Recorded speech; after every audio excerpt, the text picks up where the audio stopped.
Welcome. My name is Steve VanderStaay, and I'm Vice Provost for Undergraduate Education at Western. As Vice Provost, part of my job is to follow the decisions and pathways that successful students take en route to graduation. We use this information so that we can help more students stay on the path they need to be on to successfully graduate.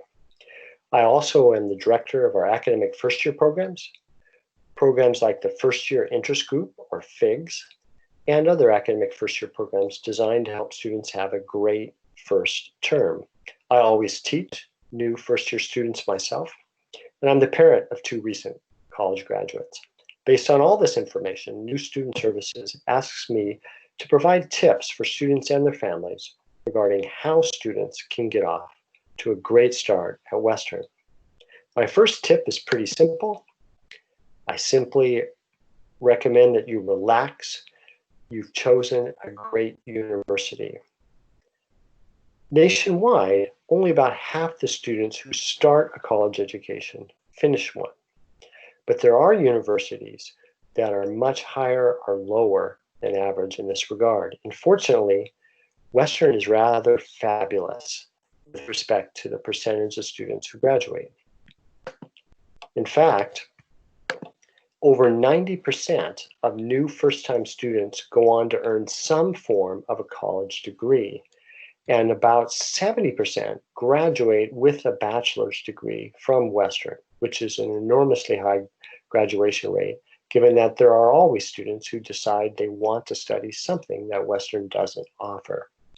We also, in addition to these high graduation rates, we know that the education at Western is first rate. You might ask, well, how do we know that?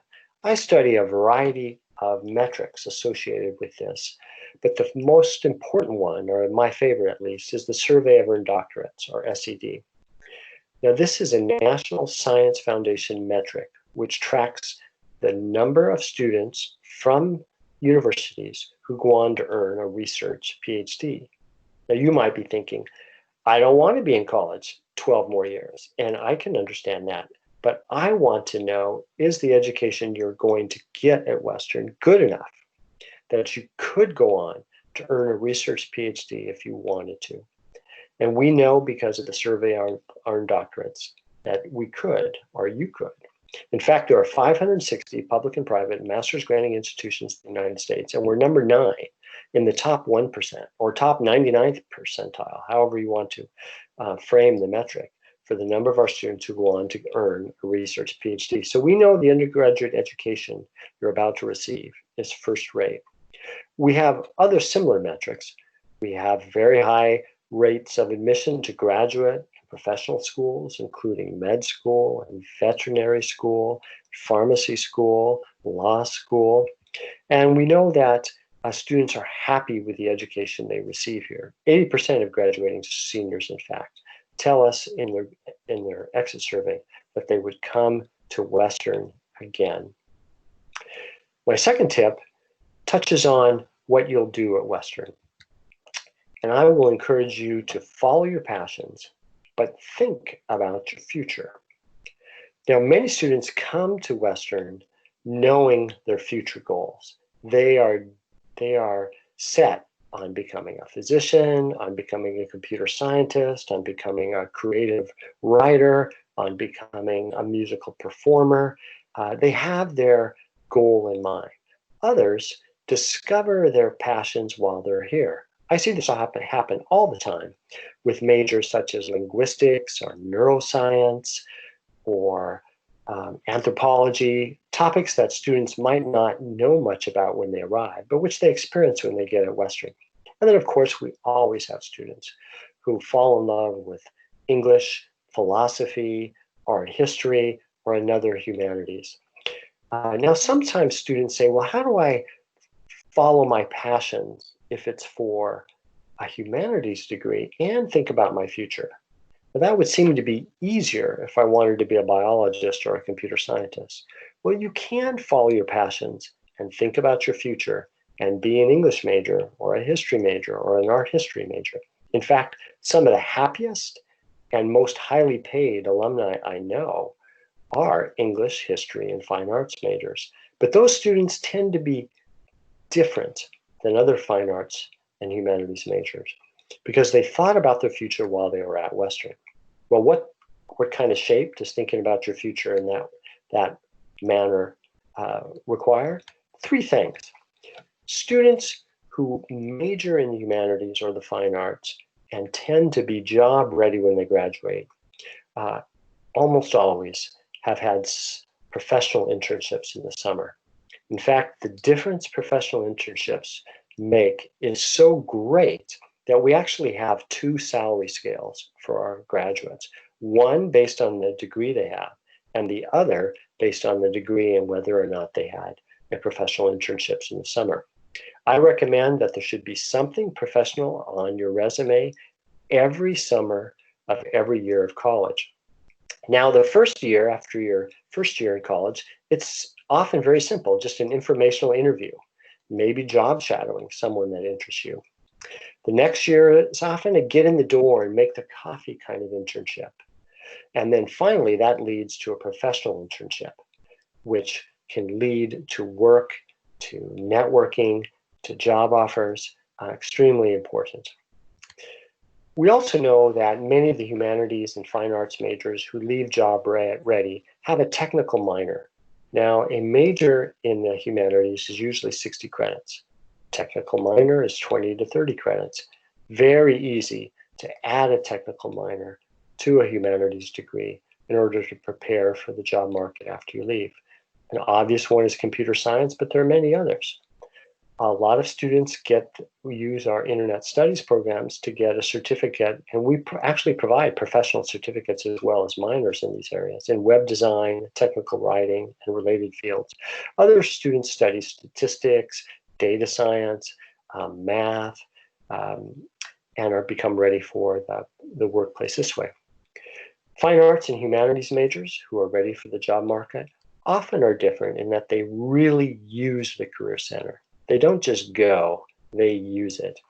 For instance, they might contact alumni in areas of career interest. I remember a student who was graduating during the recession, 2008, and she was interested in human resources. And what she asked the alumni office to do is to provide email addresses for women graduates who were working in human resources. She received a half dozen of these. She wrote these women. About half of them wrote her back. This led to more job interviews. This led to informational interviews, which led to job connections, which led to networking. And when she graduated in 2008, she had 3 job offers. You can also use our Career Center to register for internship opportunities, to participate in job fairs. Students who study the humanities or fine arts and who are job ready tend to use the Career Center. They tend to have a technical minor. They tend to think about the endpoint, and they tend to do that earlier. I'll also advise you to prepare for difficulties. We know that only about half the students who attempt a college degree earn one. And like anything else in life worthy of achievement, achieving a college degree is going to come with some difficulties and challenges. There's a reason about half the people who attempt a college degree aren't able to. And you can prepare for this by expecting it to be difficult, or at least to have difficult moments. In fact, part of the reason people like to hire college graduates is they know they have already worked through difficulty to success. They've already dealt with setbacks. They've already pursued a goal over several years. They've developed grit, tenacity, perseverance, and resilience. So one of the ways you can prepare for difficulties is just to know, hey, part of what I want to learn in college is how to be tenacious, is how to be resilient, is how to have grit. So I should be ready for those moments when they come and recognize those moments as part of the college experience.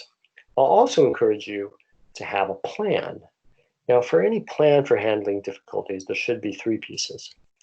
The first one is to study smart. And by this, I mean a couple very specific things. Now, the first concerns when you study and how much you study. In high school, people tend to study when they have something due or when there's a quiz.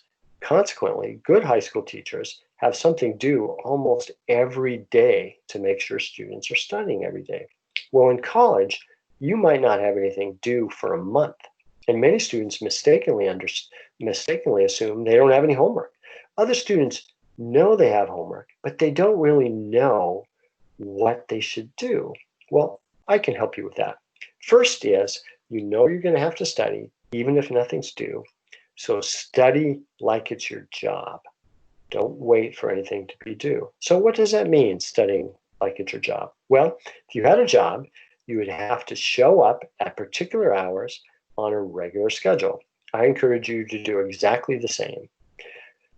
Get a calendar and put in your study hours. Now, we expect 2 hours of homework for every credit of courses you are taking. So if you're like most students and you have 15 credits, and you should, actually, we know students get better grades when they take full loads rather than when they take partial or a soft load. It's very interesting. Anyway, students get better grades as in general when they take a full load. And if you have a full load of 15 credits, we'll expect 40 to 45 hours of homework a week.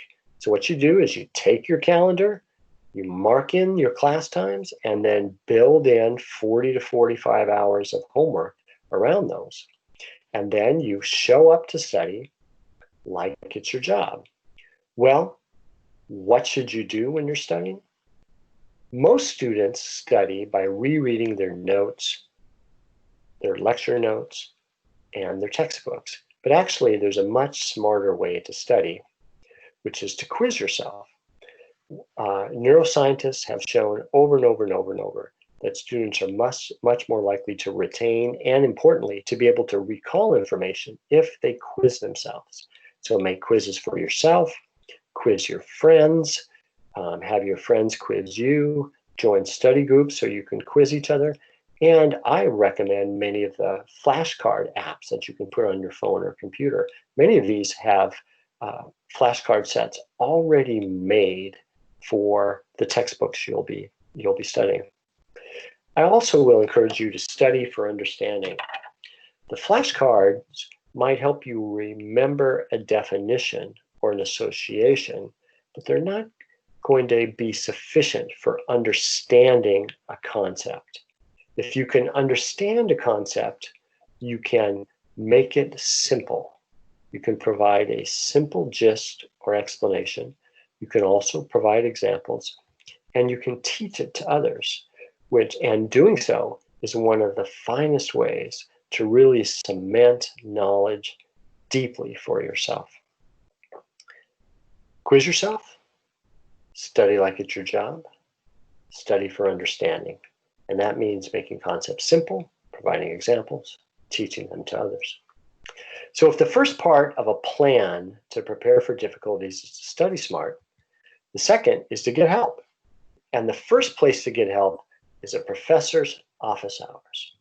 Now, one of the problems with faculty office hours is the name, because they're not really office hours. What we do during our office hours is tutor students. And I really wish we had used just a different name and had called them tutoring hours, but you can make the jump yourself just to remind yourself that the office hours every faculty member is required to have for every class are when they are in their office or available online for tutoring. You pay for these private tutoring hours in your tuition. It's part of my responsibility as a professor to be there for students, and it's enormously helpful for a couple ways. First, a lot of students struggle, particularly early in college, to learn from lecture, or they might have the gist of a concept, but it's not really cemented. They don't have that deep understanding you need. When we learn, we connect new information to information we already know. And so really, you can't fudge the conceptual understandings that you need. You really have to have those down. And often a simple explanation in an office hour, we'll provide it. Also, as a professor, I can't always tell the difference between a student who's working hard and a student who isn't. Let's say a student doesn't do well on exam. Well, there's a couple explanations. The student might not have tried. The student might not have studied. Or the student might have tried and studied but didn't understand. And I often can't tell the difference unless the student comes to my office hours. Now, there's an easy way to do this. Students today tend to be reluctant to show up in our offices. I don't know why. They say, oh, you're so busy. They'll send me an email, but they often don't want to show up in my office hours. If you visit your faculty in the first week of school, just stop by, say, hi, I'm in your 8 o'clock class. I'm really excited about it. I just wanted to meet you.